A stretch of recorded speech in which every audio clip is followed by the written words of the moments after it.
Pain heals. Chicks dig scars. Glory lasts forever.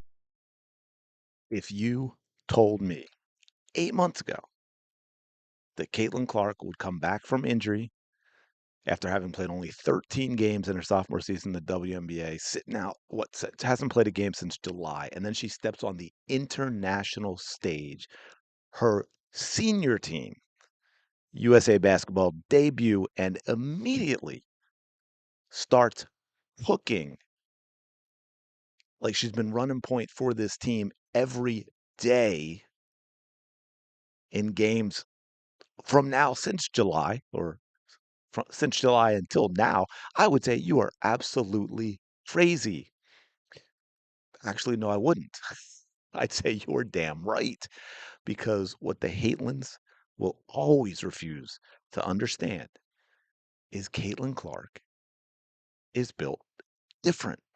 She is truly generational in the accurate meaning of the word, i.e., no one, not a single other player playing right now is generational, period, full stop, hush, sit in the corner while the adults are talking. 4 games into these FIBA World Cup qualifiers. And Caitlin Clark is leading the damn team in points. She's leading the team in assists. She's leading the team in, yes, folks, efficiency. Oh, and also plus minus on a squad full of all stars and vets. And by the way, she's also doing it when they continue to experiment with her off the ball and having her set picks. By the way, great way to get her injured. And she's playing small forward. You see in game 4, she finally got a start. And she started at small forward because Kelsey Plum and Chelsea Gray also started. Absolutely absurd, ridiculous. I do not in any way want to hear about having to figure out different combinations to find out who plays together. You do not start Caitlin Clark at small forward with Chelsea Gray and Kelsey Plum at the guard positions. It is simply ridiculous. Caitlin Clark has shown time and time again that the team is better when she is on the court, despite the fact that this is a USA team talent wise that should be blowing these teams out by 30 or 40 even without Caitlin Clark. It is a clear difference that the team is better when she is on there, despite some of the wild combinations they've used. But after basically ghosting basketball and us, right? Come on, didn't it seem, I'm digressing a little, but I got a question. Didn't it seem like after it was the final injury, but they kept trying to tell us that she might come back, that it seemed like there was a gag order on Caitlin Clark herself? All of a sudden, she's not talking to the media anymore, right? She's not there for post game availability. It was just poof, she was gone. But anyway, I digress. So, the washed crowd, remember her? Yeah, she's washed, right? They forget the injuries, right? It was her sophomore year. She was just, the league caught up to her. They figured it out. She wasn't very good. They seem quiet now. No, I wish that were true. They're never quiet. But we're going to bury them with facts anyway, like we always do. So if you are riding with the one, the queen, smash the like button, comment down below. Anyway, what is good, CDS fam? It is your boy. We're going uncensored and unafraid, just like Sydney Prescott's best friend, Tatum. If you are a supporter, I shout out and thank you and the rest of the 19. If you are new, subscribe, hit the bell. You know the drill. We're not holding back. We're not giving you clickbait. We're not making up stories. So that means sometimes we're going to be covering what seems like boring stuff, but that's okay because it's the important stuff. And we're talking about Caitlin Clark's return to Team USA, which has been straight up ridiculous, yet also expected. As I said, missed most of 25 with injuries, barely played 13 games out of 44, hasn't played since July, and yet she's back like she never left. We know injuries completely wrecked that 2025. So basically, she hasn't done a whole lot but be in the gym trying to get healthy. The rust should have been thick, like ground up clear copper wig hair. But nah, she looks 100% both in her performance, but also in the way she's moving, which is what I love to look at as someone who actually works with developing athletes and improving their athleticism. I've been watching how Caitlin Clark is moving, and I like it. I like it. She's moving like a gazelle sniffing glue. Trust me on that one. She's shooting with zero hesitation. I love that too, because I think there was some hesitation in games we did see with Stephanie White as her coach. She's driving like the rim owes her cash money. She's playmaking at an elite level. I went through that in a recent video. I didn't even include some of the passes that you could go absolutely insane on. I did one that she was insane to Paige Beckers. I didn't do another that was insane to Paige Beckers. The vision, it's all back. And what is crazy, and she said herself before the tournament, and I agree with this, by the way. She said, "You're not coming out here to be the star.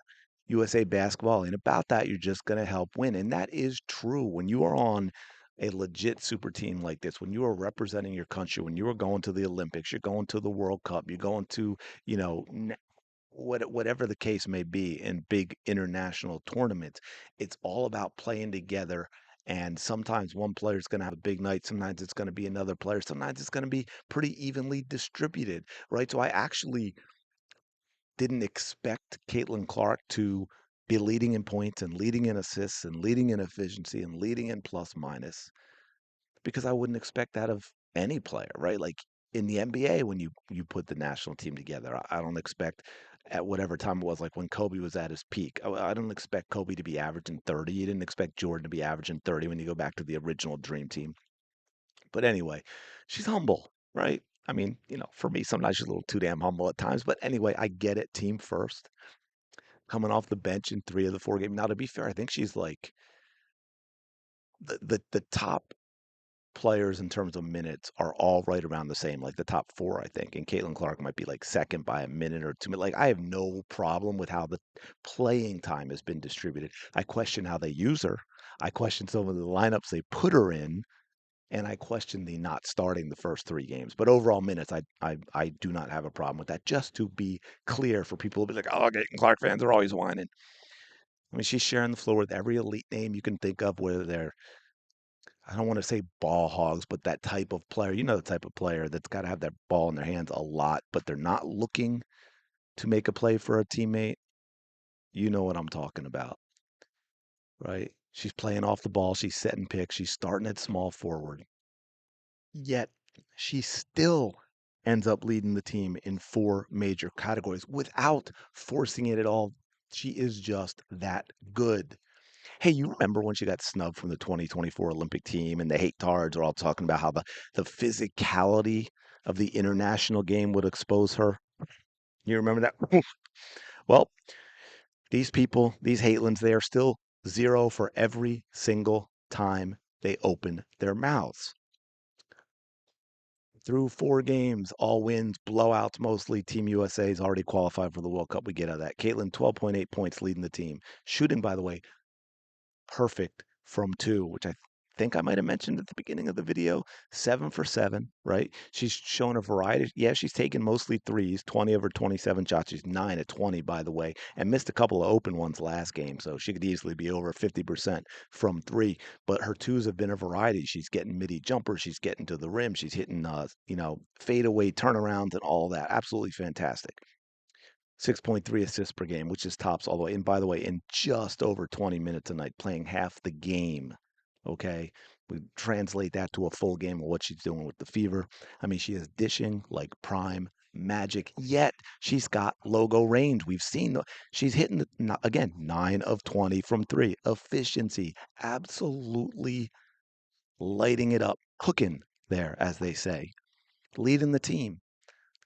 I can't even remember what her true shooting, what her TS shooting is, but it's insane. It's like it's not normal, right? Making the right plays, perfect from two. The whole deal, midi jumpers, drives, fades, you name it. She's pulling that arrow out of her quiver like she is Hawkeye. And of course, the killer stat plus 104 and the plus minus. When she's on the floor, the lead gets bigger. That's all I'm saying. That's all I'm saying.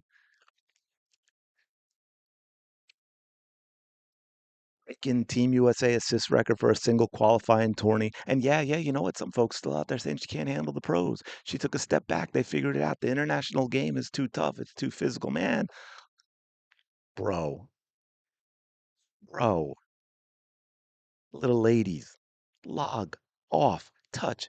grass. Maybe delete the app. She is not forcing anything. That is what is absolutely wild. She's getting all of this in the flow of the game. She's blending in and she is standing out. And that is scary, scary talent. And the WNBA players, maybe they're going to want to wish they didn't get a deal done if they do get one, because unless Stephanie White is successful in wrecking it, Caitlin Clark is ready for an historic, to overuse a word, historic season.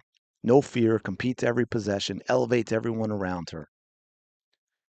Y'all are still sleeping on her. You're still hating on her for ridiculous reasons, man. Take a deep breath and enjoy what you're watching, because you may never see it again. The greatest shooter playmaker combo we have ever seen, period.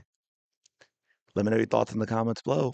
Appreciate y'all being here. Smash the like button, subscribe to the channel. Y'all know what's going on. I will talk to you later.